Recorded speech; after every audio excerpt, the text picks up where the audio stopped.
Baik, Assalamualaikum warahmatullahi wabarakatuh. Bapak Ibu semuanya.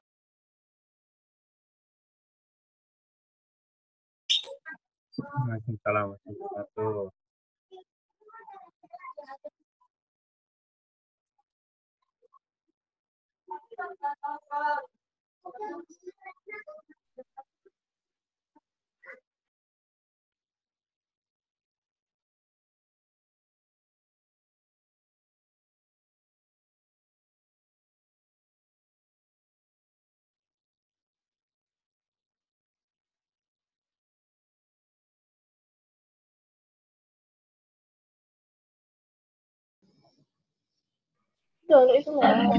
Nah,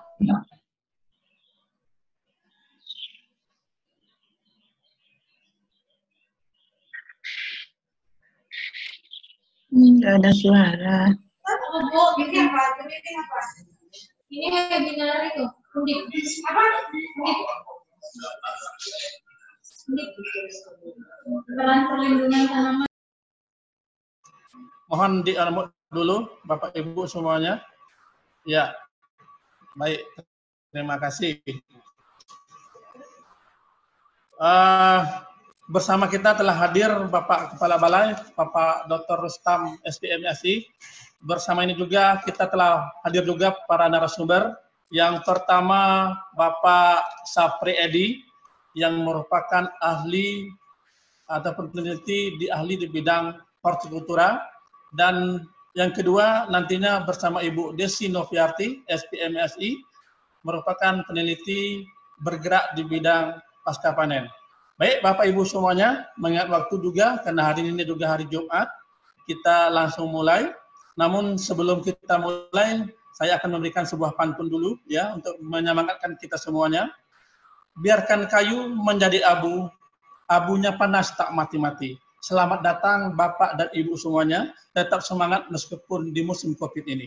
Baik, kita langsung saja sebelum kita memberikan waktu kepada pemateri kita berikan waktu kepada Bapak Kepala Balai, Bapak Dr. Rustam SPMSI untuk memberikan arahan dan masukannya kepada Bapak. Waktu dan tempat kami persilakan.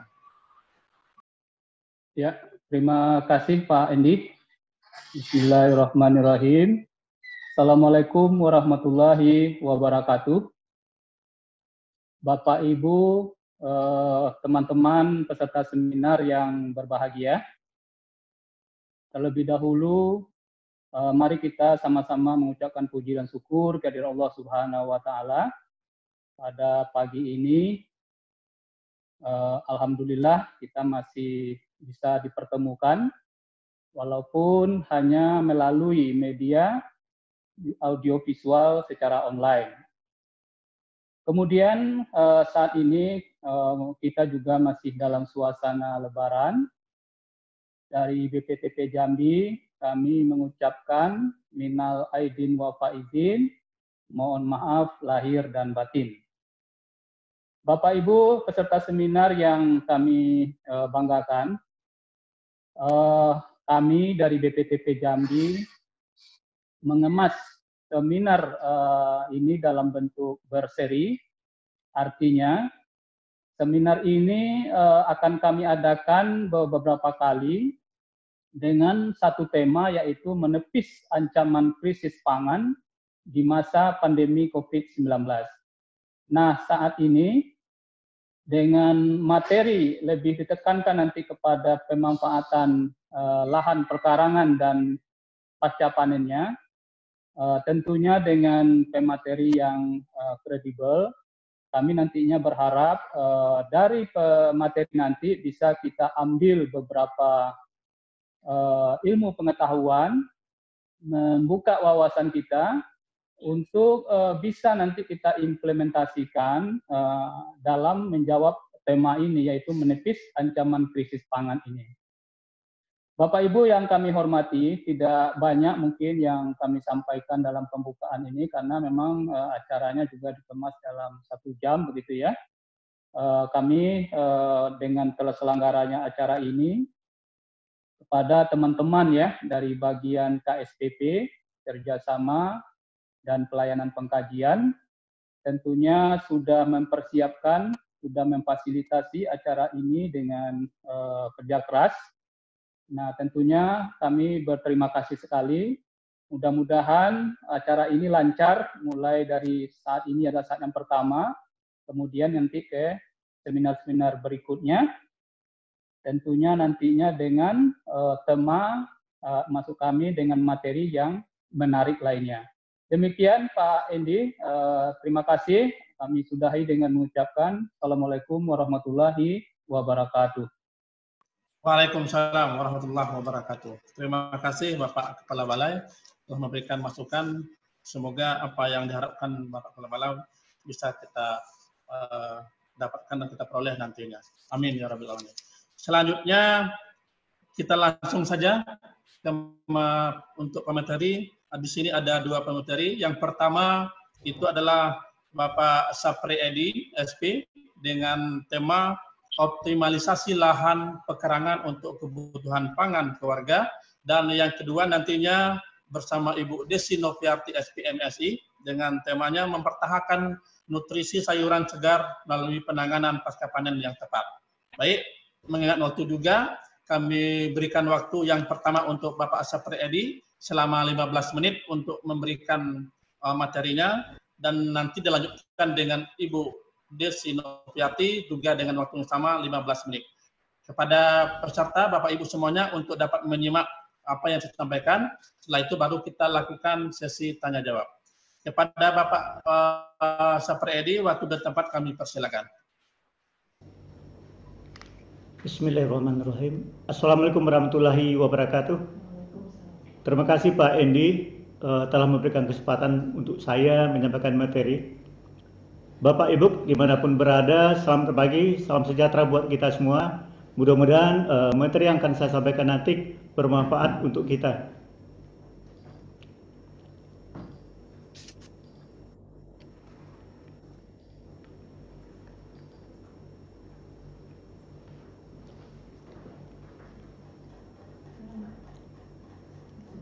Nah, oke.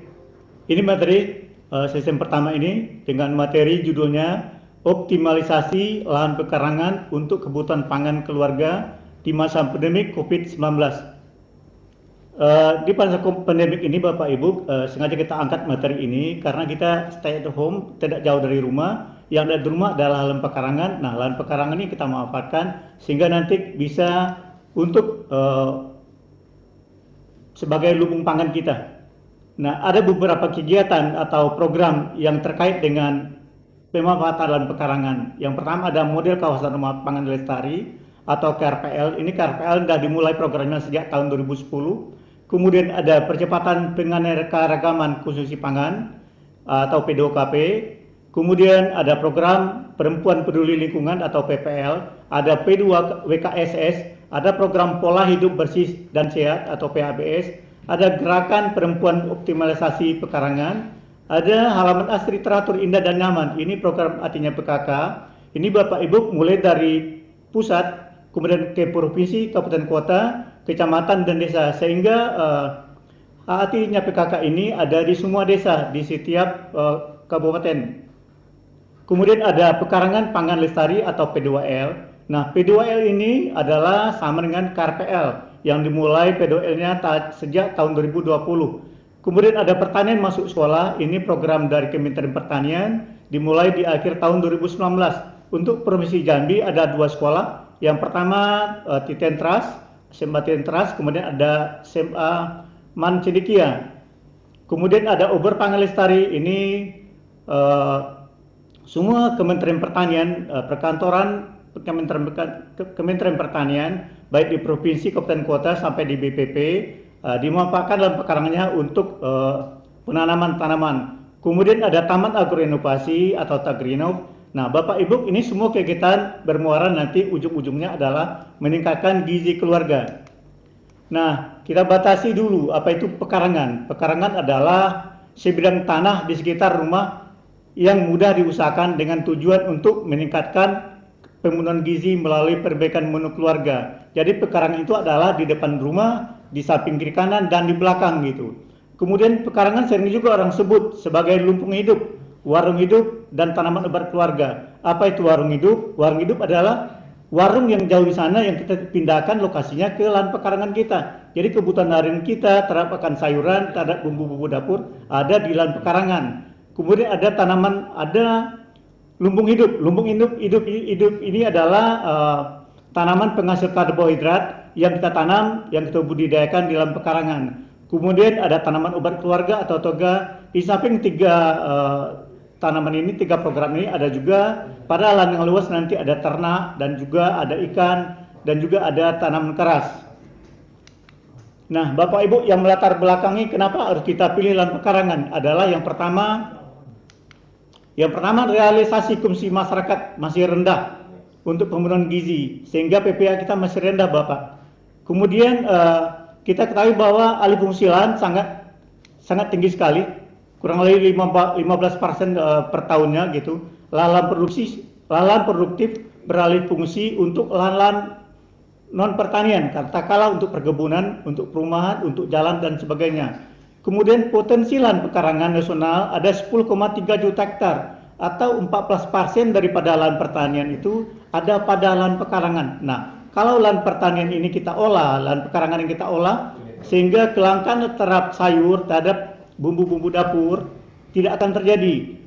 Kemudian tidak kalah pentingnya Bapak Ibu, ketersediaan sumber daya hayati sangat banyak, juga sumber plasmanupa kita, sumber genetik kita banyak di semua kabupaten kota. Nah, kalau kita lestarikan di lahan pekarangan, nanti sumber daya genetik ini atau plasmanupa ini tentunya akan habis gitu. Nah, Bapak Ibu, tujuan dari PEMA Peta Lahan Pekarangan yang pertama adalah untuk memenuhi kebutuhan pangan dan gizi keluarga melalui optimalisasi pemanfaatan lahan pekarangan. Kemudian meningkatkan kemampuan keluarga dan masyarakat dalam pemanfaatan lahan pekarangan untuk budidaya tanaman pangan, buah, sayur, toga, ternak, ikan, pengolahan hasil dan kompos. Nah, yang ketiganya tujuannya adalah untuk mengembangkan sumber benih atau bibit untuk menjaga keberlanjutan pemanfaatan pekarangan. Kemudian melestarikan tanaman pangan lokal untuk masa depan. Yang kelima, mengembangkan ekonomi produktif keluarga hingga mampu meningkatkan kesejahteraan dan menciptakan lingkungan hijau, bersih, sehat, dan mandiri. Nah, sedangkan manfaat lahan pekarangan apabila kita optimalkan adalah Bapak Ibu, yang pertama, tanaman yang dihasilkan lebih segar, sehat, aman, dan mudah diperoleh karena ditanam di sekitar rumah kita. Nah, apabila kita menanam di pekarangan, tentunya kita tidak menggunakan pestisida kimia, jadi residu pestisidanya tidak ada. Kalaupun ada hama dan penyakit tanam kita kendalikan dengan pestisida nabati atau yang ramah lingkungan gitu. Kemudian dapat mengurangi biaya belanja kebutuhan pangan sehari-hari. Kemudian menjadikan lingkungan lebih sehat dan nyaman untuk dihuni. Kemudian yang keempat, menghindari kekurangan pangan karena pengaruh anomali iklim dan menghindari efek inflasi ekonomi karena pangan sehari-hari tersedia bagi rumah tangga. Nah, Bapak Ibu, kalau kita lahan pekarangan yang kita manfaatkan, kelangkaan akan sayuran, apa yang terjadi belakang ini, katakanlah kurang cabai, kurang bawang merah, itu tidak akan terjadi apabila kita lahan pekarangannya kita manfaatkan. Karena lahan pekarangan tersebut tidak mengenal musim, tidak mengenal waktu, kapanpun lahan pekarangan bisa kita manfaatkan. Nah, apabila lahan pekarangan kita optimalkan untuk budidaya tanaman, maka sumber pangan penghasil karbohidrat, protein, vitamin dan mineral, kemudian semuanya ini nanti akan meningkatkan gizi, sehingga peningkatan PPA di keluarga tersebut akan terjadi. Kemudian sebagai pendukungnya akan terjadi penurunan pengeluaran rumah tangga. Katakan dalam setiap hari ibu-ibu rumah tangga akan belanja untuk kebutuhan hariannya, untuk beli sayur, untuk beli minyak, untuk beli garam. Nah, sekarang tinggal dia beli garam dan minyak. Katakanlah satu hari untuk beli sayur dan lain-lainnya itu butuhkan uang sebanyak 30.000. Nah, ini bisa kita sepik untuk tabungan masa depan. Kemudian apabila penanam lahan pekarangan berlebih untuk kebutuhan satu hari, nah itu bisa kita jual. Jadi kita tanam tanaman yang punya nilai jual, punya nilai tambah, sehingga nanti terjadi peningkatan pendapatan keluarga. Nah, apabila ini terlaksana, maka kesejahteraan keluarga dan masyarakat akan tercapai. Nah, Bapak Ibu, kalau berbicara tentang tanaman, tentu diawali dengan pembibitan. Nah, pembibitannya bisa kita lakukan di rumah bibit, bisa juga di rumah masing-masing secara perorangan atau per kelompok. Nah, seperti ini, seperti yang kita lihat di monitor, itu ada media tanam yang kita gunakan, ada pupuk organik, ada humus, ada sekam, baik sekamnya dibakar ataupun sekam yang telah melapuk sehingga terjadi kompos gitu. Nah, ada pertanyaan mungkin dari para audien, biasanya itu Pak, berapa tuh perbandingan tanah pupuk organik dan sekamnya? Nah, di sini kita tidak memberikan perbandingan, tetapi apabila kita gunakan tanah-tanah yang kurus, katakanlah tanah porsulit merah kuning, maka jumlah pupuk organik yang kita berikan akan lebih banyak daripada tanahnya. Kemudian kita tambahkan sekam gunanya untuk agar terjadi porositas di dalam media tanamnya nanti gitu. Bapak Ibu, kita memanfaatkan limbah-limbah atau bahan-bahan yang ada di lokasi kita. Katakan kita bikin rak-rak kultur seperti gambar. Nah, kita manfaatkan juga dari sabut-sabut kelapa yang banyak di sana. Jadi tidak perlu kita beli pot, kita beli polybag, tetapi limbah-limbah yang ada di sekitar kita manfaatkan untuk media tanamnya gitu. Lanjut ini kita sarankan pada lahan-lahan yang sempit. Lahan sempit yang tidak punya lahan pekarangan, kita gunakan teknologi vertikultur. Jadi teknologi vertikultur itu bertingkat ke atas, tidak ke samping, tetapi jumlah tanaman yang ditanam akan lebih banyak daripada kita tanam secara dalam bedengan. Nah, Bapak Ibu, ini lahannya biasanya kosong gitu, karena cukup luas, mungkin serata 3 atau 4 ini di lahan pekarangan. Nah, kebutuhan tanamannya apa yang kita tanam, kita sesuaikan dengan kebutuhan keluarga. Nah, kalau lebih dari kebutuhan keluarga nanti kita punya pasar, jadi bisa kita jual untuk menambah pendapatan keluarga itu sendiri. Kemudian teknologinya kita sesuaikan dengan jenis pekarangan, luas pekarangan, dan agroekosistem. Karena tidak semua tanaman bisa ditanam pada dataran rendah, tidak semua tanaman juga bisa ditanam pada dataran tinggi. Nah, kemudian usahakan penanamannya, tanaman yang tinggi di samping atau di belakang rumah, tetapi tanaman yang pendek, katakanlah tanaman sayuran daun, kita tanam di depan rumah kita, sehingga rumah kita yang cantik ini tidak tertutup oleh tanaman gitu. Jadi ada estetikanya, sehingga kita betah melihat lahan pekarangan kita.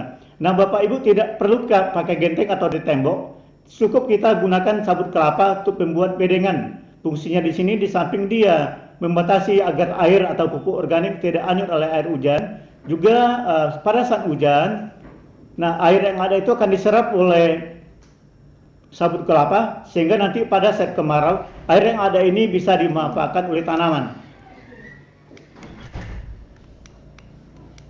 Net. Nah, ini kita manfaatkan Bapak Ibu, ada bahan-bahan yang ada di sekitar kita. Katakanlah wadah bekas susu, kaleng susu, itu bisa kita jadikan sebagai media tanam. Kemudian juga ada bekas botol air mineral, bisa kita manfaatkan. Pada lahan yang sempit yang tidak punya lahan pekarangan, ini cukup kita gantung di tuturan atap kita atau di dinding kita. Nah, ini saya bocorkan lokasinya. Ini Desa Semau, Kecamatan Beram Hitam, Kabupaten Tanjung Jabung Barat. Ini juara hatinya PKK tahun 2013. Nah, ini memanfaatkan limbah-limbah yang ada di sana. Sabut kelapa bisa dijadikan sebagai media tempat penanaman, itu disusun rapi, digantung di setiap depan rumah atau dibikin peragolanya. Nah, Bapak Ibu, salah satu kegiatan yang sangat terstruktur adalah kegiatan program dari PKK Pokja 3. Dia berada di semua desa, kabupaten, kecamatan, sampai ke tingkat provinsi, bahkan tingkat nasional. Setiap tahun ada evaluasi, sehingga desa-desa tersebut ada yang terpilih desa terbaik, sehingga dengan evaluasi ini memberikan motivasi kepada warganya, sehingga dia akan selalu menanam tanaman di lahan pekarangan, baik itu tanaman sayuran ataupun tanaman toga, tanaman obat keluarga, ataupun pada lahan yang luas bisa ditambahkan ayam, ternak ayam, dan juga perikanan. Nah, ini ayam dan juga ikan bisa sebagai sumber protein hewani dan nabati di sini gitu. Nah, kita sarankan pembuatan kolamnya harus ditinggikan, jangan sejajar dengan tanah, karena nanti air hujan akan masuk, juga anak-anak kita nanti akan masuk ke kolam ikannya. Kemudian pada lahan sempit, katakanlah pada daerah perkotaan maupun perdesaan yang nggak punya lahan pekarangan, kita bisa membudidayakan ikan dalam ember atau disebut dengan budidamber. Nah, ini satu buah ember ini bisa menampung 100 ekor ikan atau 70 sampai 100 ekor ikan lele. Kemudian ikan tersebut bisa dipanen pada umur 25 sampai 3 bulan ya. 2,5 sampai 3 bulan. Kemudian tanaman yang kita tanam bisa bermacam-macam, terutama tanaman sayuran penghasil daun, katakanlah kangkung, ada kemangi, ada selada. Nah, tanaman kalau kemangi 7 hari sekali bisa kita panen, sedangkan kangkung dari pertama kita panen umur 20 hari, panen berikutnya setelah potong ya, bisa panen selama 14 hari. Jadi bisa panennya berulang-ulang. Nah, katakan satu ember nih bisa menghasilkan 80 ekor ikan lele selama 3 bulan dengan berat 1 kilonya 10 ekor, rata-rata 10 ekor. Harga ikan lele per kilo 25.000, jadi bisa menghasilkan 4 kilo kali 25 200.000. 8 kilo ya, berarti 200.000. Kemudian pakannya 75.000 per ember ini. Kalau kita punya 5 buah ember, saya rasa sudah cukup untuk kebutuhan keluarga, bahkan bisa kita jual. Nah, pada lahan yang sempit Bapak Ibu yang nggak punya lahan pekarangan, bisa juga kita lakukan kegiatan penanaman pada box styrofoam. Ini hidroponik yang sangat sederhana. Mungkin selama ini orang bilang hidroponik itu langka, mahal, susah. Padahal hidroponik bisa kita gunakan limbah-limbah yang ada. Katakan box styrofoam sebagai medianya, kemudian kita gunakan nanti bekas-bekas gelas eswol pengganti netpot. Nah, sehingga tanaman ini bisa untuk mencukupi kebutuhan pangan harian kita. Nah, di saat pandemik, saya kira hidroponik ini sangat bisa kita andalkan. Nah, Bapak Ibu, di BPTP Jambi ada kegiatan opal, itu ada teknologi hidroponik rakit apung, itu satu kali tanam untuk tanaman kangkung, bisa panennya berkali-kali. Kemarin kita panen selama 11 kali panen. Jadi panen pertama pada umur 21 hari setelah semai, panen berikutnya 2 minggu 1 kali. Kemudian ini pada lahan yang sempit juga, enggak punya lahan pekarangan, tetapi hidroponik bisa dilakukan di pagar. Kita lakukan di pagar. Ini tanaman hidroponiknya ada kurang lebih 6 jenis tanaman, bisa kita pilih, setiap hari kita bisa panen. Nah, ini tidak hanya untuk memenuhi kebutuhan harian, tetapi juga membantu para tetangga, kemudian juga sebagai sumber informasi bagi orang-orang yang lewat. Nah, sehingga Bapak Ibu, ini ada teman-teman yang lewat kemarin di depan rumah, jadi dia ada pembelajaran hidroponik. Nah, BPTP Jambi Bapak Ibu tidak hanya mengadakan pelatihan-pelatihan tertentu, tetapi juga ada saat-saat urban farming atau PEDA. Jadi apa kegiatan dari provinsi, kita ikut membantu di sana. Di sini nanti kita sosialisasikan cara budidaya tanaman, baik itu konvensional maupun hidroponik. Harapan kita tentunya nanti lahan pekarangannya dimanfaatkan. Nah, BPTP Bapak Ibu, saya bilang tadi kita punya Taman Agroinovasi. Ini fungsi dari Taman Agroinovasi ini adalah sebagai edukasi dan transfer teknologi pada pengguna dan pengambil kebijakan. Ini di layar ada kunjungan dari beberapa kadis dari Provinsi Jambi dan juga ada penyuluh Provinsi Jambi kemarin pada bulan Maret. Harapan kita dia kembali nanti mengembangkan di wilayah binanya masing-masing. Nah, Taman Agroinovasi Bapak Ibu, kalau nanti tidak puas dengan pembicaraan yang pendek ini, kita bisa kunjungi Taman Agroinovasi, terletak di kantor Pak 16 sana. Nah, kita belajar dari anak-anak yang masih kecil, kita sudah tularkan, sudah kita kenakan bagaimana cara budidaya tanaman sampai nanti panen. Gitu. Nah, mungkin itu Bapak Ibu sebagai penutup untuk mewujudkan ketahanan pangan nasional harus dimulai dari ketahanan pangan rumah tangga. Kemudian pemanfaatan pekarangan dapat menciptakan lingkungan hijau yang bersih dan sehat secara mandiri. Kemudian pemanfaatan pekarangan dapat memberikan lapangan pekerjaan, menghemat pengeluaran keluarga, menambah penghasilan dan sebagai sumber protein serta gizi yang setiap saat dapat dimanfaatkan. Mungkin itu nanti mudah-mudahan bisa kita diskusikan dan bisa melakukan kunjungan ke Taman Agroinovasi. Bila taufiq wal hidayah. Assalamualaikum warahmatullahi wabarakatuh. Kami kembalikan ke Pak Endi. Baik, terima kasih Pak Sapri Edi, terima kasih dengan materinya. Ya. Selanjutnya kita mendengarkan dari narasumber kedua, Ibu Desi Noviarti. Waktu dan tempat kami persilakan.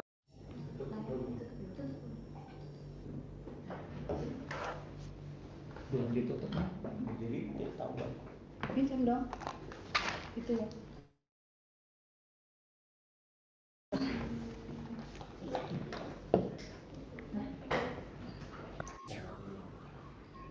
Sudah siap Ibu Noviarti?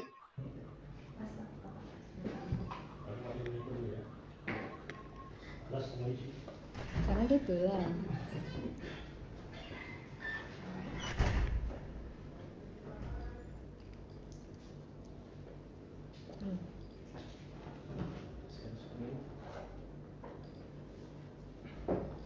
Pakai musik aturannya. Oh, Ibu Noviarti udah ada di sini? Baik, Pak Moderator, Pak Endi, sudah siap?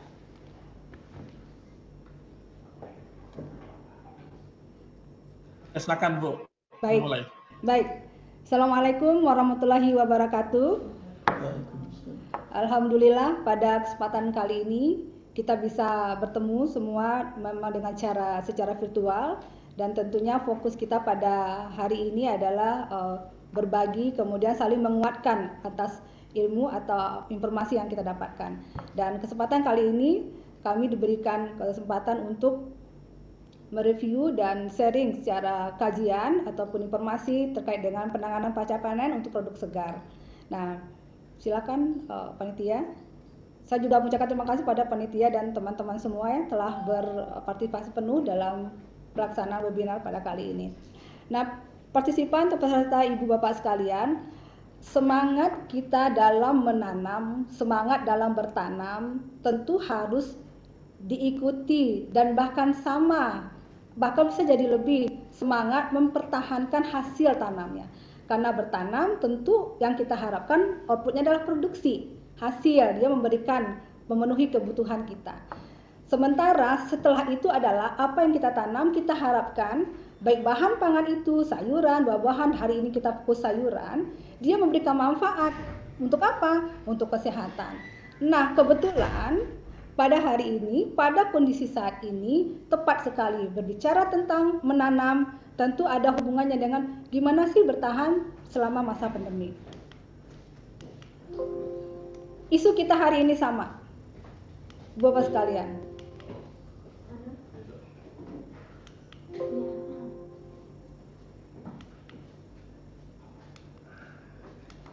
Nah, kita dianjurkan untuk banyak makan sayur dan buah. Saat pandemi, kita juga diharapkan untuk terus mengkonsumsi buah atau sayuran, dan tentu ketika saat kita berada di rumah, saat ada keterbatasan kita untuk mendapatkan produk-produk ini, kita dianjurkan yuk bertanam dengan kondisi apapun, dengan lahan sebesar apapun, dan semua tersebar di media informasi dan masuk ke dalam rumah kita dan masuk juga ke dalam informasi kita. Nah, sampai di sini apa yang harus kita lakukan lagi, Ibu Bapak sekalian? Tentunya ketika kita sudah berhasil menanam, kita sudah bisa menghasilkan tanaman-tanaman sayuran sendiri, maka kita harus mempertahankan produk yang kita tanam itu, dia benar-benar memberikan efek baik bagi tubuh kita, bisa mensupport imunitas yang kita inginkan. Nah, inilah peran penting bicara tentang pasca panen. Karena apa, Ibu Bapak sekalian, semua kita mengetahuinya. Urgensi pasca panen secara keseluruhan, setiap tanaman apapun itu, apalagi sayuran, setelah dia terpisah dari induknya, setelah dia dipanen, maka pada sejatinya dia akan menurun kondisi yang dimiliki oleh tanaman tersebut.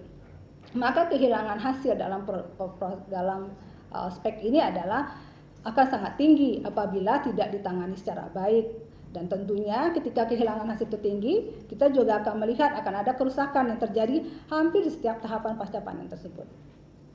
Kemudian apa yang harus kita lakukan? Jika ada pengetahuan dan keyakinan pelaku yang rendah, siapapun termasuk juga kita dalam skala rumah tangga, maka ini harus kita improve. Pengetahuan inilah yang harus kita tingkatkan kembali. Nah, secara garis besar Ibu Bapak sekalian dan peserta yang ada, kita bisa melihat di hasil presentasi kami bahwa pada dasarnya sayuran itu baik bayam, kangkung yang paling mudah ya, salada atau lettuce. Setelah dia dipanen, itu bukan berarti dia berhenti sampai di situ. Seperti kita, dia masih bernyawa, dibuktikan oleh apa? Dia masih melakukan proses respirasi.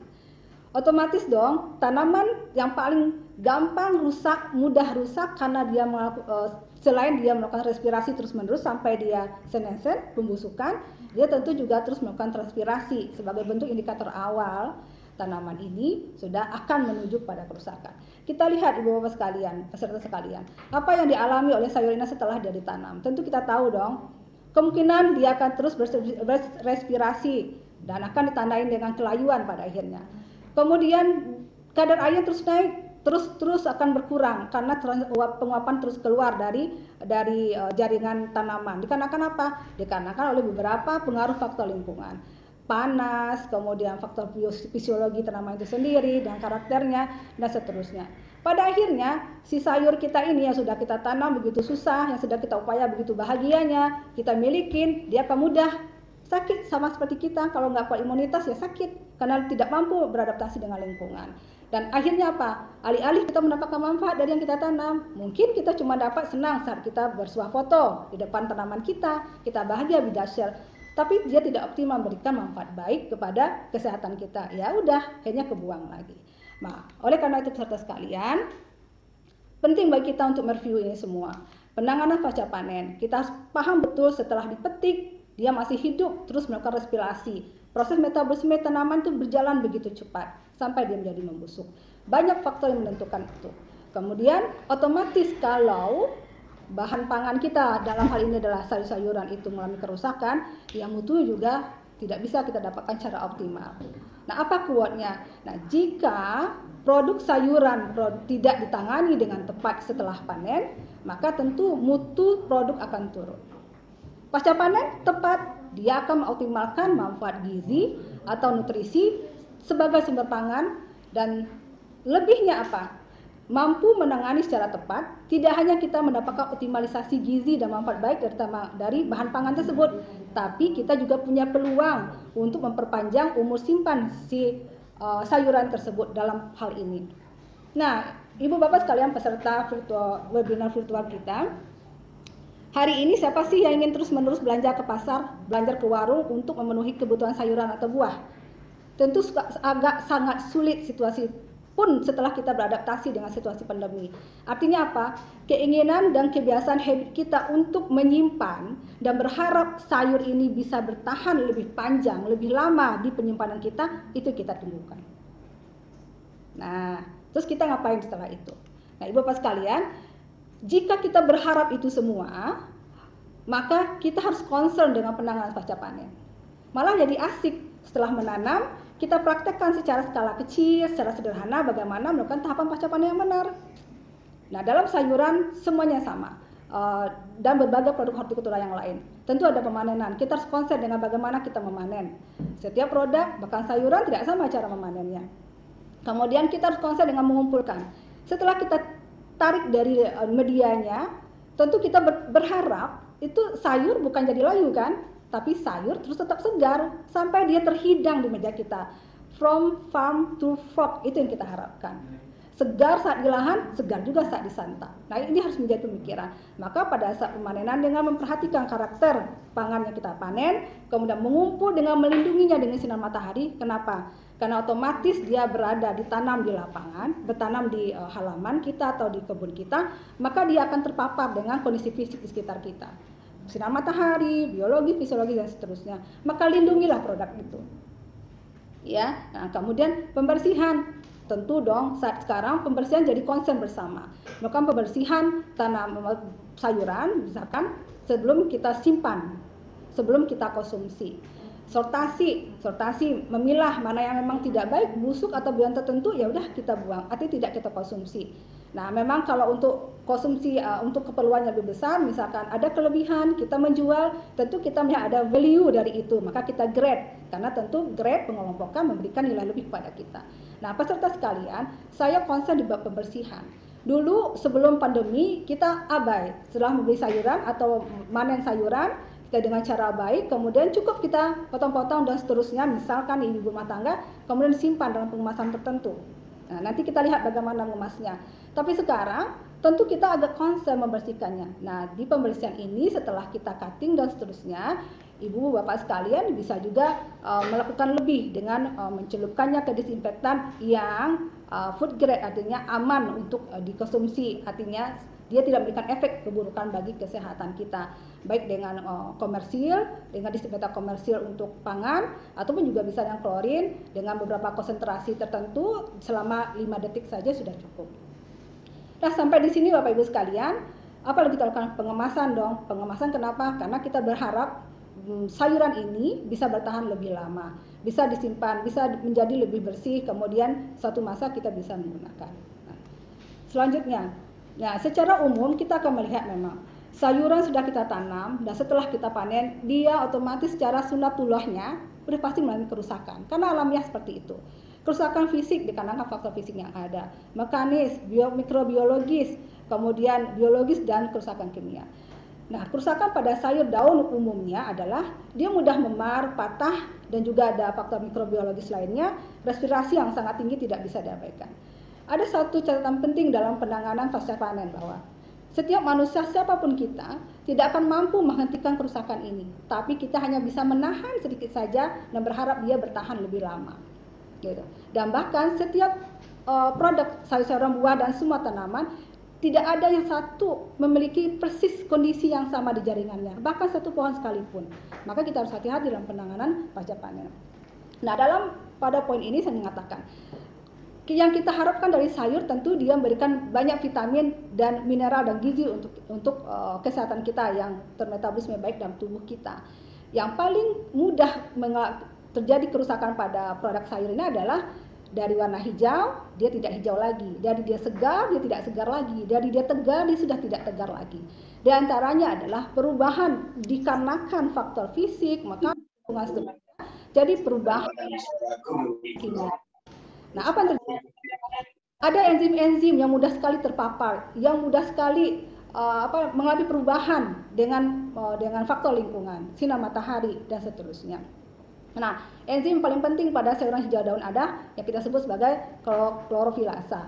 Klorofilasa ini dia mampu menjadi katalis, merubah klorofil menjadi klorofilin. Artinya warna hijau akan berubah menjadi tidak hijau lagi. Nah, ini harus kita tahankan dengan tetap menjaga dia untuk terlindungi dari faktor terpaparnya kondisi fisik dan lingkungan seterusnya. Nah, apa yang harus kita lakukan seterusnya? Maka panenlah hati-hati. Bagaimana caranya? Berbahagia iya, bersuah foto dengan memegang setangkai sayuran kita petik iya, tapi jangan sampai memegang kuat banget. Akhirnya jadi memar tuh sayuran. Akhirnya jadi lembek tuh batangnya. Ya udah, kita tidak bisa berharap dia memberikan optimalisasi gizi dan nutrisi untuk kita. Jadi hati-hati. Kemudian setelah panen, dia ingin tempat yang teduh, lindungi dia. Ya, cari tempat dia berlindung. Jangan terpapar sinar matahari atau bisa diberikan dia sedikit tambahan makanan secara eksternal, celupkan dalam air. Sederhana banget. Dan semua bisa melakukannya. Kemudian tetap dong penanganan pasca panennya sesuai karakter produk tersebut, tidak bisa disamakan. Dalam hal ini adalah produk sayur-sayuran. Pengemasannya harus tepat. Bagaimana pengemasan nanti saya sampaikan. Dan penyimpanan banyak bahkan semua Bapak Ibu sekalian sebagai peserta saya meyakini expert juga di bidang ini. Artinya kita akan sepakat salah satu cara teknologi untuk memperpanjang masa simpan dan mempertahankan kualitas dimiliki oleh produk itu adalah menyimpannya pada suhu rendah. Tentu pertanyaan kita, kalau untuk sayuran serendah apa sih? Mampu nggak simpan di kulkas? Berapa suhu yang optimum di kulkas? Kita akan ketemu nanti di akhir. Nah, ini sebagai review saja.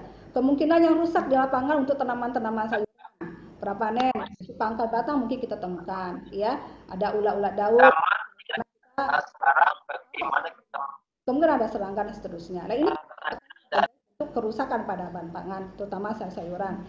Panen, yang sering kita lakukan apa kesalahannya? Kita tumpukin sayur di atas tanah, bahkan nggak pakai alas. Kita tenteng-tenteng kemana-mana, sudah jadi layu. Kita dapatkan sayurnya iya, tapi apakah kita dapatkan optimalisasi gizi dan nutrisinya? Belum tentu dong, ya. Kemudian terpapar di bawah sinar matahari. Apa yang terjadi lagi pada saat pasca panen? Tentu dong kita sangat bahagia memegang kuat-kuat atau mengikat sayurnya kuat-kuat. Hindari itu karena sangat ringkih struktur jaringan pada sayuran. Kemudian penumpukan gabung sama yang lain. Boleh enggak? Ya kalau ditumpukin yang lain dia akan saling berbagi itu uap panasnya. Kangkung bagi sama sayuran bayam dan seterusnya. Nah, Kemudian kita lakukan pengemasan. Pengemasan ini tujuannya banyak Ibu Bapak sekalian. Dan semua mengerti, melindungi, memperpanjang masa simpan. Intinya apa? Utama kita pilih kemasan yang tepat untuk produk sayur.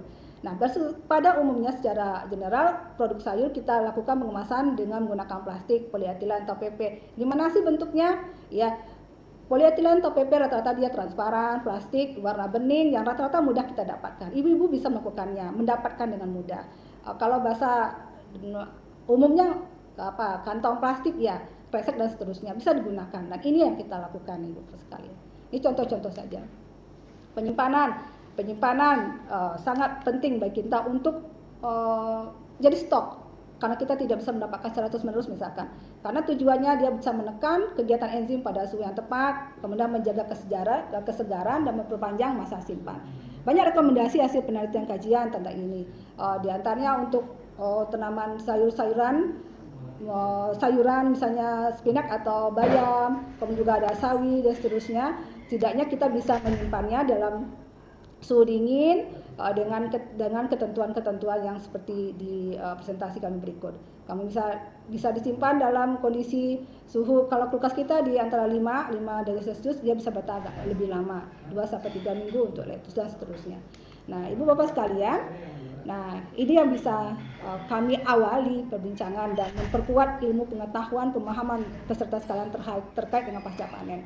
Kuatnya adalah semangat kita bertanam, semangat kita menghasilkan sayur harus dibarengi dengan semangat kita melakukan pasca panen dengan baik. Untuk apa? Karena kita berharap nilai baik dari sayuran itu bisa membantu kita untuk meningkatkan imunitas dan kita bertahan di masa pandemi. Insya Allah kita berharap demikian. Itu yang bisa kami sampaikan, semoga bermanfaat. Mungkin kita bisa diskusi. Kembali kepada moderator, kami akhiri sementara dengan Assalamualaikum warahmatullahi wabarakatuh. Waalaikumsalam.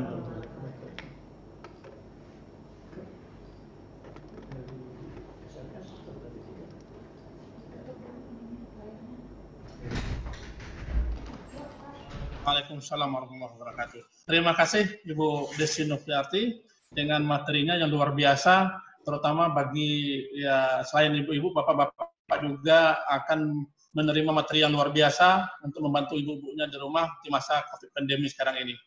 Mudah-mudahan ini juga akan membuka mata kita bahwa kita memang harus menyesuaikan dengan kondisi sekarang dengan istilah new normal. Kita harus bisa beradaptasi dengan pandemi ini, dimulai dengan penyiapan pasca panen dari sayuran dan tanaman horti lainnya.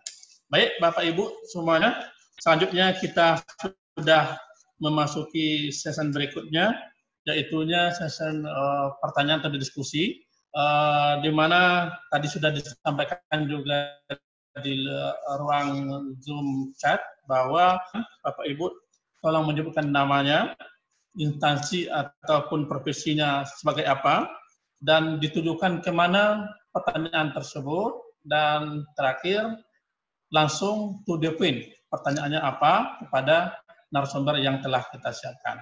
Baik, silakan.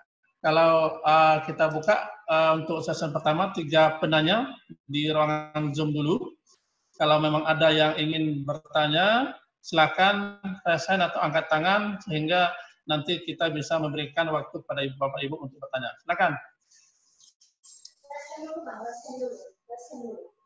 Baik, kita membuka dulu raise hand dulu.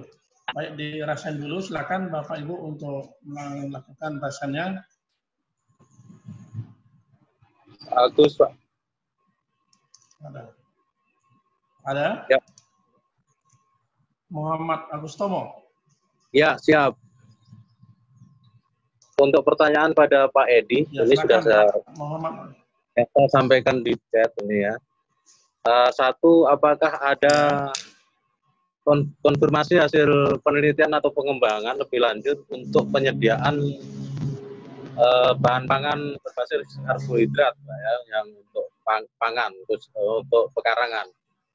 Terutama dihitung kebutuhan jumlah keluarga pada saat kita menghadapi COVID-19 ini, karena nanti akan berhubungannya dengan itu Pak, kebutuhan pangan di berbasis keluarga. Terima kasih itu untuk Pak Edi. Yang untuk Bu Desi, perhatian saya karena untuk persediaan penyimpanan daging ayam ayam ini apa? Ayam kampung. Seandainya tidak ada freezer, itu bagaimana strateginya? Terima kasih. Dua pertanyaan itu. Baik, terima kasih Pak Agus Tomo. Ada dua pertanyaan untuk dua materi. Ini kita langsung tampung dulu ya untuk sampai tiga penanya. Nanti baru kita berikan kepada narasumber untuk menjawabnya. Selanjutnya untuk yang kedua, silakan Bapak Ibu. Masih ada? Selain ini juga, selain di Zoom, kita juga membuka sesi pertanyaan di chatnya Zoom, juga di Facebook ya. Di Facebook juga silakan yang melakukan secara langsung menonton di Facebook kita di BPTP, silakan untuk mengajukan pertanyaan. Nanti kami akan meresponnya untuk menjawab semua pertanyaan dari Bapak Ibu semuanya.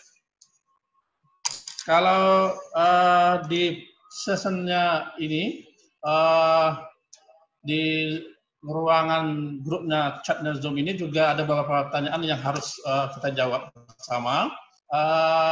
Nanti kalau memang tidak ada pertanyaan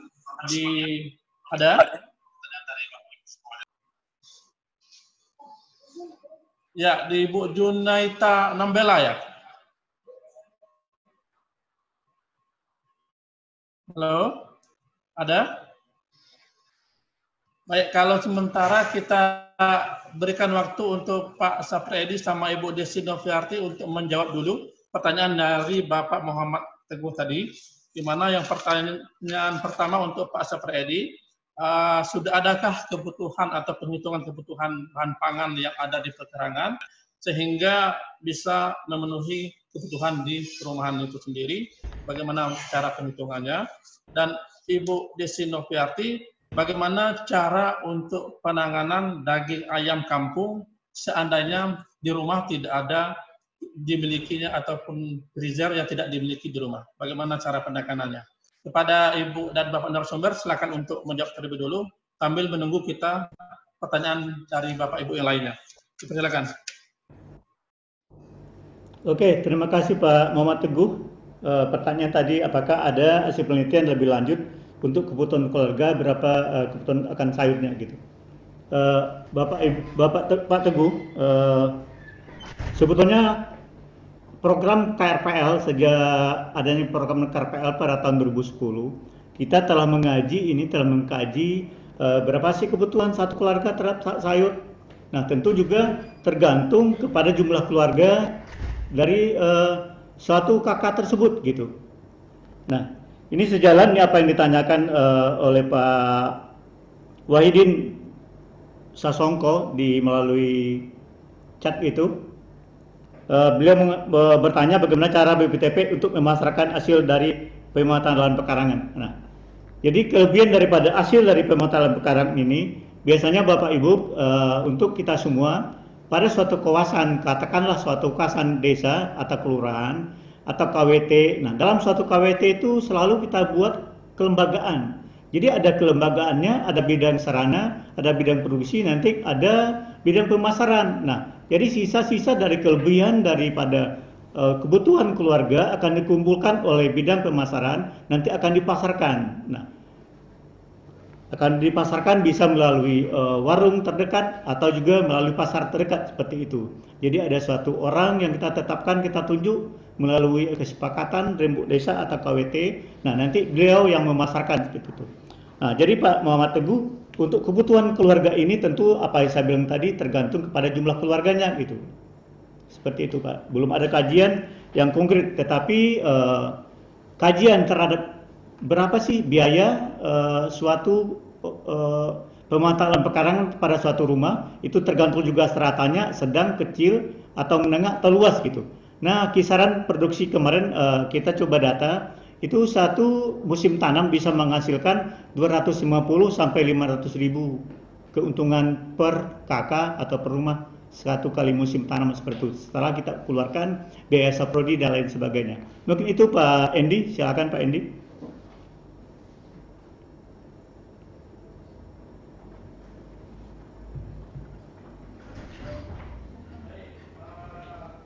Baik, terima kasih Pak Sapriedi. atas jawabannya. Selanjutnya kita membaca pertanyaan di ruang grup Zoom yang dicat sama kawan-kawan yang dari mengikuti acara ini kepada seluruh narasumber. Yang pertama itu dari yang ditujukan kepada Bapak Sapri Edi. Kepada Bapak Sapri Edi itu menanyakan bagaimana cara BPTP Jambi untuk membantu pemasaran.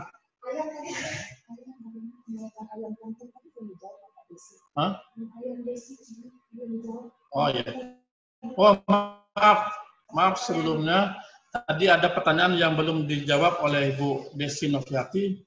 Itu masalah penanganan ayam kampung seandainya tidak ada dimiliki freezer di rumah. Nah, bagaimana cara penanganannya? Mungkin Ibu Desi bisa memberikan saran dan masukan kira-kira penanganan untuk ayam kampung yang tidak kita miliki freezer di rumah. Silakan Ibu Desi Noviati. Ya, pertama dari ayam kampung dari Pak siapa? Pak Muhammad. Muhammad Teguh. Ya, saya harus katakan Bapak, saya nggak expert di bagian unggas atau hewan, saya memang di pertanian. Sejauh dan sependek yang kami tahu, memang kalau untuk unggas atau ternak hewan ya tentu memperpanjang masa simpannya tentu di freezer. Kalau tanpa itu, mohon maaf kami tidak bisa menjawab lebih ya, karena tidak punya kapasitas untuk itu kalau untuk hewan. Nah, kalau untuk sayuran, terutama kita fokus sayuran, ada juga beberapa chat juga sekalian kami respon. Penyimpanan berbagai macam pangan, sayur dan buah di lemari pendingin, apakah jenis makanan lain di lemari, artinya bercampur bagaimana.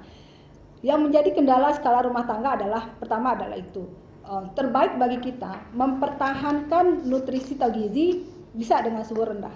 Optimum yang dimiliki di rata-rata kondisi refrigerator kita atau kulkas adalah di 3-10 kan Bapak Ibu sekalian. Dan pada optimum 5-10 itu cukup baik untuk sayur berdaun, sayur daun. Nah, memang ada beberapa kajian lain, misalkan khusus untuk daun bawang, misalkan ada beberapa penelitian, dia cukup kuat dan penyimpanan bisa sampai 2-3 minggu di suhu 16,5 derajat Celcius. Sangat berbeda beberapa rekomendasi bagaimana suhu berapa tepatnya dan bagaimana kita menyimpankan masing-masing produk. Jadi yang kita hindari sebaik mungkin adalah memisahkan antara jenis satu sayuran dengan sayuran lain, terutama sayuran daun misal dengan sayuran lain seperti tomat, kemudian juga sayuran berpati lainnya dan seterusnya. Tapi jika ini tidak bisa kita hindari karena keterbatasan penyimpanan kita, mengemasnya dengan menggunakan kemasan plastik polietilen atau PP, paling mudah adalah Ibu Bapak sekalian, plastik es atau kresek yang bisa kita dapat warna bening, itu sudah cukup membantu kita menyimpan hingga 1 minggu dalam kondisi tetap segar dan tegar pada sayuran daun dan seterusnya. Kemudian juga ada pertanyaan bagaimana pengemasan baik untuk sayuran hidroponik. Kembali, jika dia sayuran daun yang selama ini terekomendasi dengan hasil pengkajian dan kajian adalah terbaik dengan menggunakan kemasan plastik bening yang termasuk jenis PE dan PE atau polipropilen. Kemudian kita juga melihat ada jenis sayuran daun yang respirasi sangat tinggi. Salah satunya bayam, termasuk dia terkategori ekstrim ya, melakukan respirasi atau pengurangan kadar airnya cepat menjadi layu. Nah, salah satu yang bisa kita gunakan adalah memang menggunakan plastik yang memiliki titik permeabilitasnya, apa ya bahasanya, kemudahan dia melakukan transfer dan menahan gas yang keluar dari kemasan itu jauh lebih baik. Di antara itu bisa dipilih. Kalau misalkan untuk tomat, mungkin kembang kol, Ibu Bapak mungkin sudah bahasa pasarnya bisa menggunakan plastik wrap ya. Plastik wrap itu memungkinkan.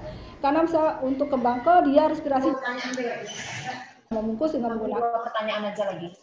Membantu kita untuk membantu balance keseimbangan antara gas yang keluar dan gas yang berkurang di dalam, sehingga kerusakan mikrobiologi secara anaerobik atau cara anaerobik tidak bisa kita hindarkan atau kita antisipasi. Itu yang bisa kami sampaikan pada kesempatan kali ini dengan beberapa pertanyaan. Mohon maaf ada beberapa pertanyaan tidak terekam mungkin oleh kami, tapi setidaknya kita memberikan rekomendasi ke Bapak Ibu sekalian untuk concern dengan penanganan pasca panen dan pencucian yang baik, kemudian mengemas dengan plastik yang mudah kita dapatkan di suhu optimum yang ada di kulkas 5 sampai 10 derajat Celcius. Oh ya, ada satu pertanyaan. Untuk pedagang keliling terhindar dari kuman, ya lakukan pencucian dengan lebih baik. Deterjen, kemudian merek-merek komersil bisa digunakan, cukup rendam dalam 5 detik saja, Ibu Bapak sekalian. Ingat, sayuran daun atau sayuran apa saja, tomat dan seterusnya, pastikan kering dulu, kering diangin-anginkan, baru dilakukan penyimpanan dalam kemasan. Itu yang saya sampaikan. Baik, silakan Mbak Nitya.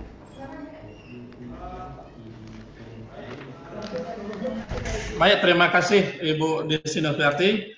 Bapak Ibu semuanya, mengingat waktu, jadi kita akan coba untuk sharing dulu untuk pertanyaannya. Namun semua pertanyaan nanti kita akan masukkan di grup WA, akan kita bahas di sana. Silakan Bapak Ibu ingin bertanya lebih luas lagi di grup WA tersebut, nanti para narasumber akan membalasnya.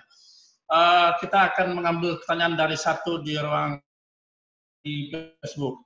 Nah, untuk yang di dalam ruang chat ini, saya mengambil pertanyaan dari Bapaknya Dr. Tri Cahyono Mardianto dari BPTP Jateng, yang di mana beliau menanyakan kepada Ibu Desi Noviarti untuk penyimpanan sayuran dan buah, baik yang utuh maupun yang sudah terkupas, di dalam kulkas dengan suhu yang sama, jenis dan cara pengemasan yang baik untuk setiap sayuran, buah atau utuh dan terkupas itu dalam kulkas seperti apa?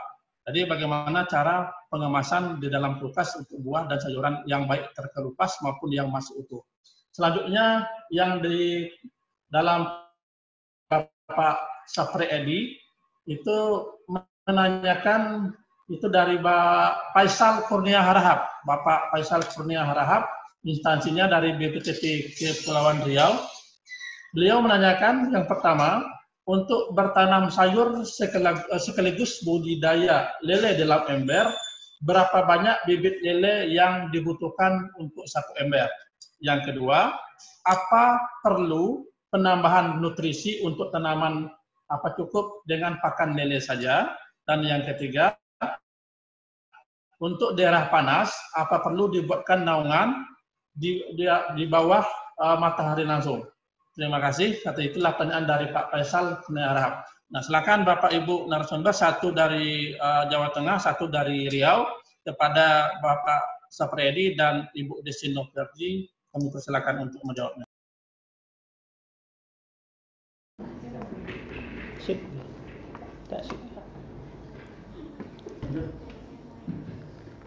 Baik, terima kasih Pak Endi. Ada satu pertanyaan dari Pak Faisal dari BPTP Kepri. Nah, beliau bertanya, ini masalah budidaya damber ya Pak ya? Ini budidamber baru anget-angetnya sekarang, banyak sekali peminatnya. Memang Pak, budidamber ini ikannya satu ember itu kurang lebih 100 ekor. Nah, kemudian bulan pertama kita masukkan embernya ukuran 100 liter. Kemudian ikan lelenya, bibitnya kita ambil 100 ekor atau dengan kisaran 70 sampai 100 ekor. Nah, bulan kedua nanti kita seleksi. Nah, kita kurangi juga airnya sepertiga, kemudian kita tambah lagi air baru. Nah, kemudian ikan tadi Pak, yang besar atau yang kecil kita pisahkan, kita samakan gitu. Yang kecil sama kecil, besar sama besar. Jadi budidamber ini jangan hanya satu ember, minimal ada 3 atau 5 ember gitu. Kemudian nutrisinya Pak, nutrisi untuk budidamber ini untuk ikannya tentu pelet. Peletnya ini tergantung ke ukuran ikan. Ikannya masih kecil, bulan pertama kita kasih pelet yang ukuran kecil. Kemudian setelah bulan kedua nanti peletnya kita tukar untuk ikan yang berukuran besar. Nah, kemudian ini bervariasi Pak. Pemberian pakannya ada yang bilang 3 kali, ada 5 kali. Nah, rata-rata kita gunakan 3 kali. Pagi, siang, dan sore gitu. Nah, kalau kita jadwalnya kita pastikan. Jangan jadwalnya hari ini pagi, besok sore, besok siang. Jangan seperti itu. Tetapi jamnya agak tepat gitu. Pagi, besok pagi lagi. Dan ada pagi jam 8, nanti jam 11, nanti jam 4 sore. Nanti kalau bisa malamnya kita kasih lagi. Nah, seperti itu. Jadi ikannya menunggu ada jadwal tertentu dia akan butuh makanan. Kemudian nutrisi untuk ikan tadi kita ambil dari pelet. Sedangkan nutrisi untuk sayuran, nah nutrisi sayuran ini biasa kita gunakan membuat bakteri. Bakterinya bisa kita buat sendiri, kita racik sendiri. Kita ambil telur ayam, kemudian satu buah telur ayam, satu butir telur ayam, kita campur micin 1 sendok makan, kemudian kita larutkan, kita aduk, kemudian kita larutkan pada 5 liter air, kemudian kita fermentasi, kita masukkan katakan ke botol-botol air mineral, kemudian kita fermentasi selama kurang lebih 20 hari. Nah, setelah fermentasi nanti, ini fungsinya Bapak untuk pengurai daripada kotoran ikan atau sisa pelet kita berikan ke ikan tadi. Nah, samping itu fungsinya juga untuk menghilangkan bau yang kurang sedap dari ikan tersebut.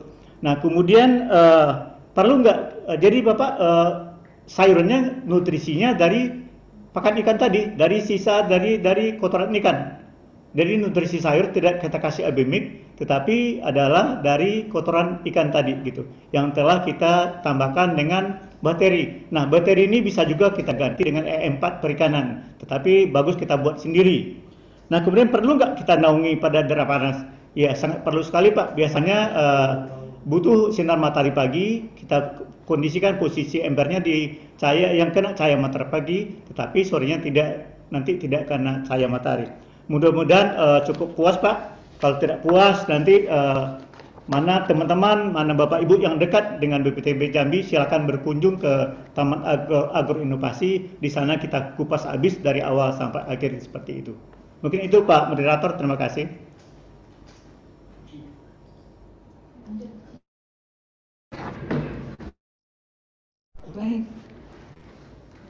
Baik, Bapak, terakhir tadi ada pertanyaan. Jadi kalau untuk buah potong atau bahan pangan sudah terpotong-potong, buah atau sayuran, itu kita sebut sebagai produk sudah minimali proses, artinya yang sudah tidak dalam bentuk yang utuh, misalnya buah potong, semangka, pepaya, dan seterusnya. Kemudian juga misalkan sayur-sayuran yang sudah kita potong-potong, daun bawang, seledri, bayam, dan seterusnya. Tentu kemasannya berbeda. Kenapa? Kalau sudah minimali proses, itu tingkat respirasinya lebih besar lagi. Kehilangan kadar airnya cukup lebih tinggi. Kemudian kecepatan terjadinya perubahan yang komponen komposisi yang terjadi pada jaringan produk juga sangat cepat dan sangat kompleks, misal karbohidratnya, pati, enzim dan seterusnya. Nah, kemasan yang terkonfirmasi dengan penelitian atau kajian, Bapak Ibu bisa tetap menyimpannya di kulkas kita di rumah masing-masing dengan cukup menggunakan alas styrofoam yang seperti kita biasa mudah dapatkan. Kemudian pakai plastiknya, kita kenal bahasa pasar komersialnya plastik wrap. Nah, itu memberikan peluang yang cukup baik untuk menahan dan menyeimbangkan laju O2 dan CO2 yang keluar masuk dari produk tersebut, sehingga proses fermentasi atau pembusukan pada produk kita itu masih bisa ditahan walaupun kita tidak bisa menghentikan pembusukannya. Nah, kalau misalkan produknya tetap dicampur dalam satu kulkas, usahakan saja bisa kita beri batas per rak, misalnya rak buah potong yang sudah terpotong dan seterusnya. Dan umur penyimpanan sayuran kan sudah ada tersendiri di kulkas masing-masing, tergantung mereknya dong, yang tergantung juga besar kapasitas refrigerator yang dimiliki di rumah.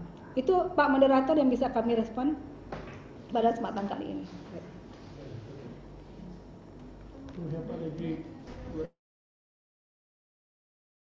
Baik, terima kasih Ibu narasumber telah memberikan masukannya. Nah, kita sudah sampai di penghujung jawab pertanyaan dari Bapak Ibu semuanya. Namun kita semua menampung pertanyaan Bapak Ibu semuanya, nanti kita akan bahas di grup WA-nya. Dan saya berharap, kita juga sama berharap tidak pada Bapak Ibu yang telah masih di dalam grup WA tidak usah keluar dulu, karena masih ada informasi yang akan kami sampaikan.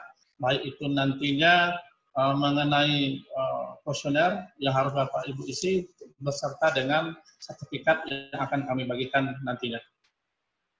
Baik Bapak Ibu, untuk mempersingkat waktu juga, kita mungkin mendengarkan closing statement dulu dari para narasumbernya untuk memberikan kesimpulan pada acara kita ini.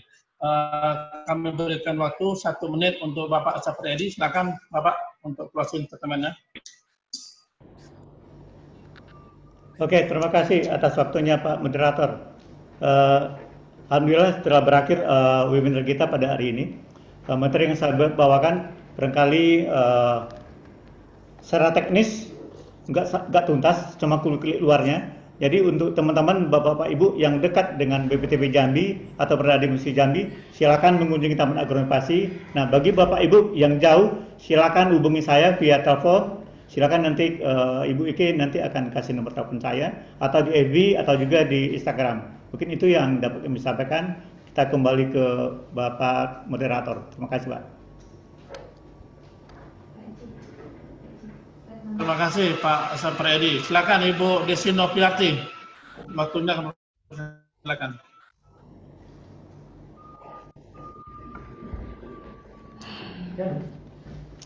Baik Bapak Ibu sekalian, partisipan yang ada di webinar kali ini. Pertama, closing statement-nya adalah seperti di awal. Mari semangat menanam, karena memang kita membutuhkan ini. Pandemi memberikan banyak pelajaran dan banyak hikmah bagi kita semua. Menanam dalam kondisi apapun, sesulit apapun, kita bisa ikhtiarkan. Setidaknya ada keinginan untuk melakukannya. Bekas-bekas pot bunga kita mungkin bisa diganti dengan untuk tanaman sayuran yang lebih fungsional. Tapi ingat, penanganan pasca panennya harus benar, harus tepat, karena kita berharap tanaman yang kita tanam, sayuran kita tanam, kita ingin dia memberikan input yang tepat bagi kebutuhan nutrisi dan gizi kita.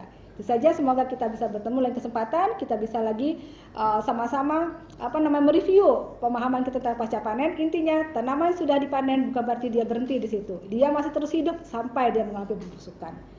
Saya tutup pada kesempatan kali ini. Bila bisa bilhaq. Assalamualaikum warahmatullahi wabarakatuh. Waalaikumsalam. Waalaikumsalam warahmatullahi wabarakatuh.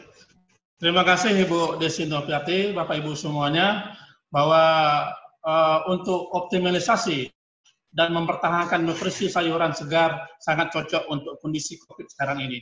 Mari kita sama-sama, kita ingin merubah kebiasaan kita selama ini yang tidak selalu membersihkan dan sebagainya, bisa untuk kita berdayakan untuk ke depan. Sebelum saya menutup acara kita ini, saya mengucapkan terima kasih kepada terutamanya Bapak Kepala Balai, terus para narasumber yang luar biasa pada hari ini, pada Ibu Kiki, Bapak KSPP, dan juga kepada teman-teman lain, Ike sebagai admin dan sebagainya, dan Parulian dan Wisnu sebagai astro. Terima kasih atas kerjasamanya. Ini tidak akan berlangsung dengan sukses tanpa dukungan kita bersama. Saya tutup dengan dua buah pantun. Yang pertama, banyak celuk ke penari, celuk tumbuh pohonku ini. Nan elok bawalah balik, nan tak elok tinggallah di sini, Bapak Ibu. Yang kedua, batang hari ayahnya tenang, sungguhnya pun tenang, deras ke tepi. BPTP Jambi jangan lupa dikenang. Mudah-mudahan pertemuan berikutnya kita bertemu lagi. Assalamualaikum warahmatullahi wabarakatuh.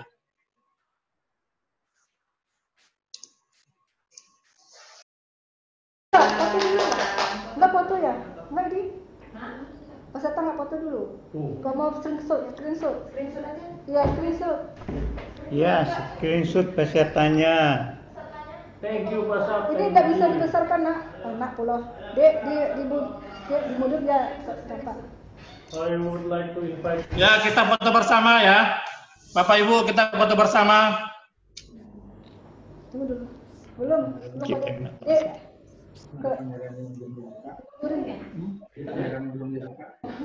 Oh, ya. Pada Bapak Ibu yang belum buka kameranya, silakan kita buka, kita foto bersama ya.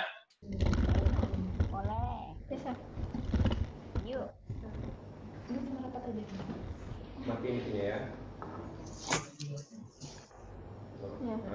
Iya. Pak, sini Pak. Kita baru. Kan pakai ini. Oh, kita buka semua suaranya ya. Ya. Kita buka Semua suaranya. Anggur.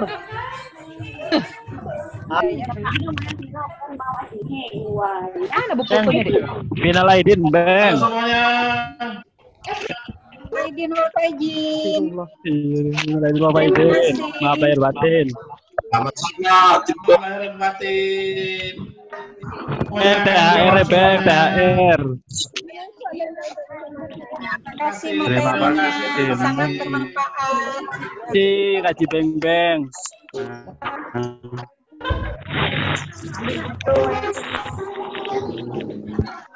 Terima kasih panitia. Terima kasih materinya sangat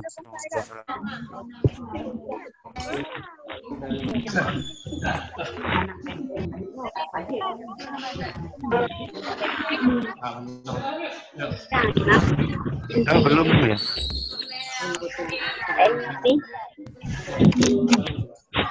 Yang penting PNS kerja THL lah kerja nah.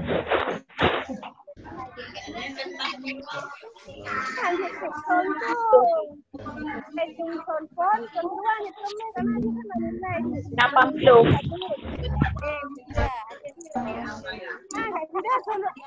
Sudah penunjangnya macam ni.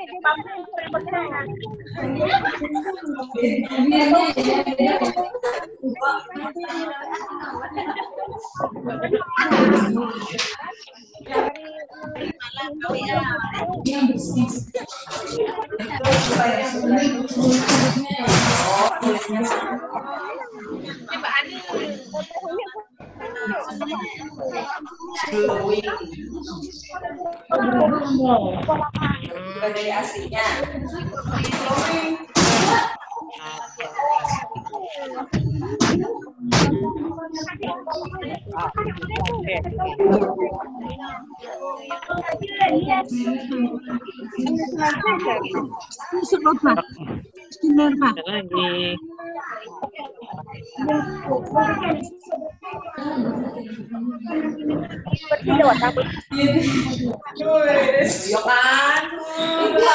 Ibu kamu salah.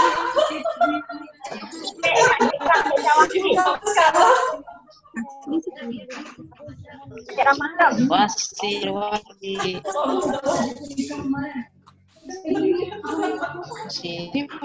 aku udah share sama Mbak Ipa yang sudah beda jauh sama aslinya. Nanti kalau Iya.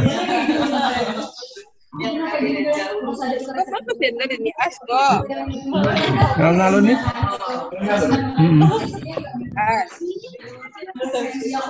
malam ya.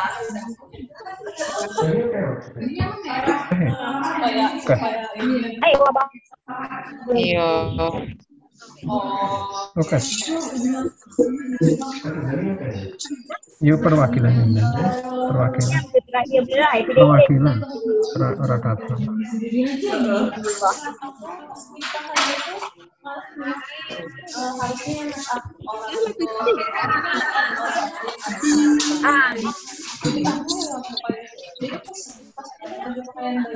Belum.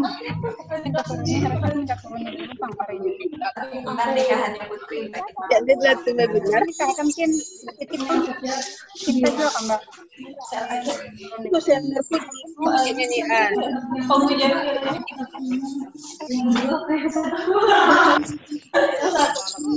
Aku yang dua itu buat penting secara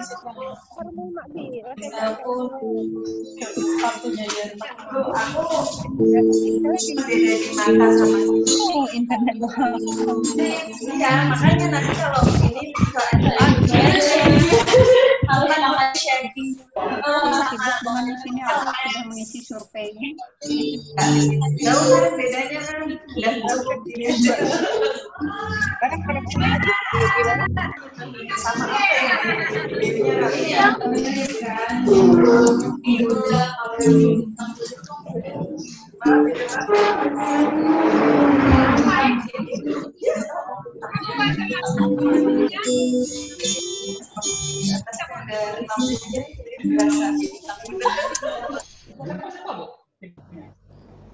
Bapak Ibu,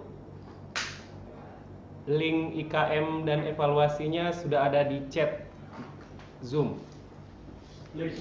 Silakan untuk diisi. Untuk sertifikat itu Bapak Ibu, jadi untuk nama dan alamat emailnya harus benar, karena dia otomatis akan mengirimkan ke alamat email masing-masing. Jadi nama yang tertera di situ harus sesuai dengan. Kapan Pak kira-kira untuk email sertifikatnya Pak bisa kami terima Pak? Gimana Pak? Kapan terakhirnya? Pada saat prospek pengisiannya. hari Senin terakhir. Karena pada akhirnya kan kami